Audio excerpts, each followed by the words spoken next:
Hello everyone, welcome to the channel JKSSB Adda 614। आज हम discuss करेंगे 21 अक्टूबर की जो भी इम्पोर्टेंट न्यूज़ थी उसे। तो चलिए आपको पहली न्यूज़ की तरफ लेकर के चलते हैं, जो कि जुड़ा हुआ है चीफ जस्टिस ऑफ इंडिया से। चीफ जस्टिस ऑफ इंडिया से हाल ही में हुआ क्या है कि 51st नंबर के CJI को अपॉइंट किया जाएगा, जिनका नाम अनाउंस हो चुका है। इनका नाम क्या है? संजीव खन्ना जी, राइट। तो अभी एज अ CJI कौन काम कर रहे हैं, जो कि 50th नंबर के हैं?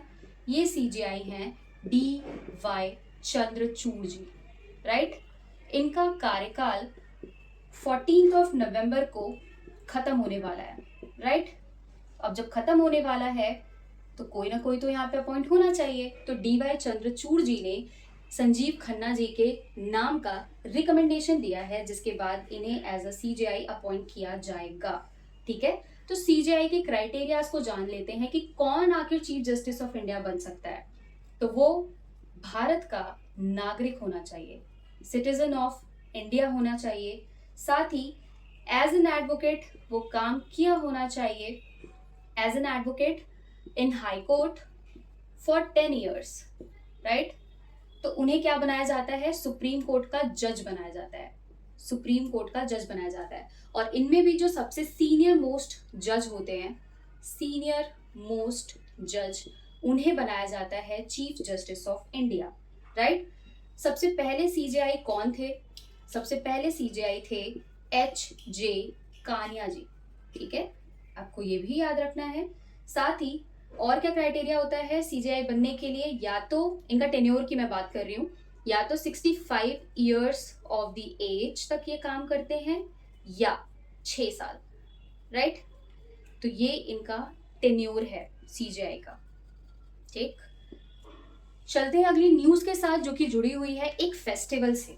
हाल ही में सेलिब्रेट किया गया एक फेस्टिवल, जिस फेस्टिवल को नॉर्थ ईस्टर्न स्टेट में सेलिब्रेट किया गया। इस फेस्टिवल का आखिर नाम क्या है?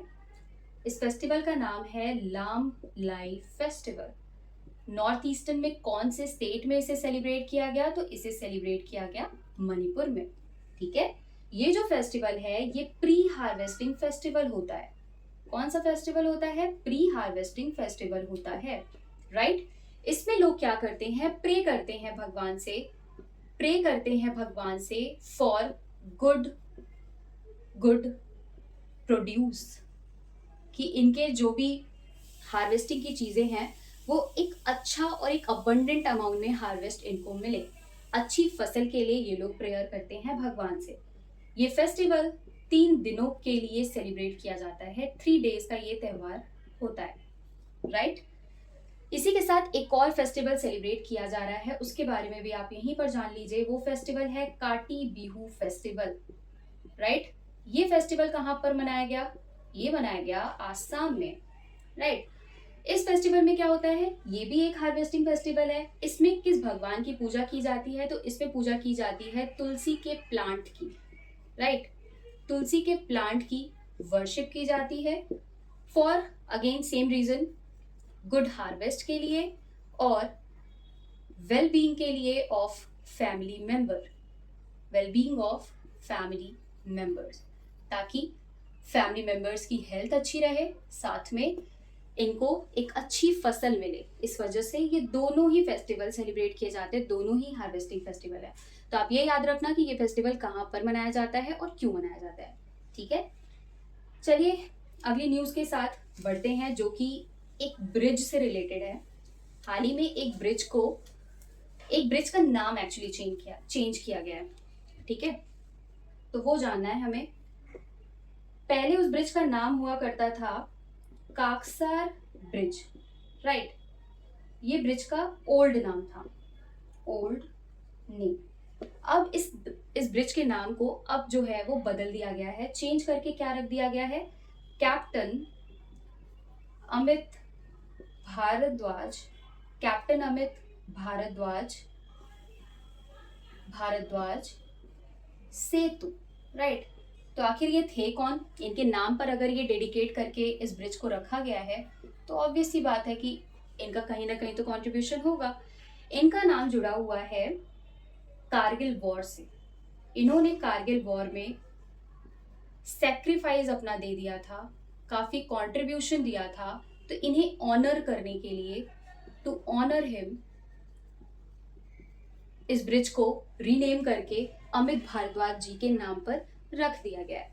तो हमें याद रखना है कि इसका ओल्ड नाम क्या था, ठीक है, और इनका नाम किस युद्ध से जुड़ा हुआ है, तो वो है Kargil war, right.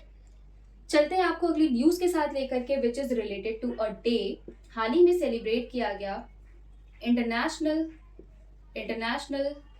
Abhidhamma international Abhidhamma दिवस, राइट। वो भी कब सेलिब्रेट किया गया?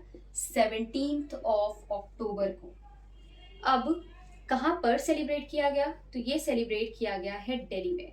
आपको ये जानना है, अभिधम्म नाम आया है, शायद आपको ये याद आ रहा होगा अगर आपने बुद्धिज्म के बारे में पढ़ा है। तो ये इसलिए सेलिब्रेट किया गया ये दिवस, सो दैट हम क्या कर सके, गौतम बुद्धा की टीचिंग को लोगों तक पहुंचा सके, प्रमोट कर सके, राइट। इस वजह से ये दिवस सेलिब्रेट किया गया। आपको ये भी पता होगा, अगर आपने बुद्धिज्म के बारे में पढ़ा होगा, तो गौतम बुद्धा जी ने 4 नोबल ट्रुथ्स के बारे में बताया था, जिसके बाद इन्होंने पीटक बताए थे। उन पीटक्स में से एक पीटक था अभिधम्म पीटक, जिसमें क्या बताया गया है, लाइफ की फिलॉसफी को बताया गया है, फिलॉसफी ऑफ लाइफ, राइट। तो ये दिवस कब सेलिब्रेट किया गया? 17th ऑफ अक्टूबर को। कहाँ सेलिब्रेट किया गया? दिल्ली में। किसे डेडिकेटेड है? गौतम बुद्धा जी को डेडिकेटेड है, उनकी टीचिंग्स को डेडिकेटेड है, इसलिए ये दिवस मनाया गया, राइट। इंटरनेशनल है तो ऑल ओवर द वर्ल्ड इसे सेलिब्रेट किया गया। चलिए, तो आगे की जो न्यूज़ है दैट इज स्पोर्ट्स से रिलेटेड न्यूज़। चलते हैं, स्पोर्ट्स में भी ये क्रिकेट से जुड़ी हुई न्यूज़ है। हाल ही में मैचेस खेले गए, India versus New Zealand, test matches ये कहाँ पर खेले गए थे? अपने भारत में ही, हैदराबाद में। कहाँ पर खेले गए थे? हैदराबाद में। यहाँ पर भारतीय टीम ने अब तक का सबसे लोएस्ट स्कोर रन किया है, जो कि है 46 रन्स बना करके सारे के सारे ऑल आउट हो गए। तो अब तक का सबसे लोएस्ट स्कोर रहा है ये, राइट। लोएस्ट स्कोर किसके अगेंस्ट रहा है? न्यूजीलैंड के। कहां पर खेला गया? हैदराबाद में खेला गया, ठीक है। इससे पहले भारत ने 75 रन्स बनाए थे, जो सबसे लोएस्ट हुआ करता था जब ये मैच वेस्ट इंडीज के अगेंस्ट खेला गया था, वो भी अपने इंडिया में ही था, दिल्ली में, राइट।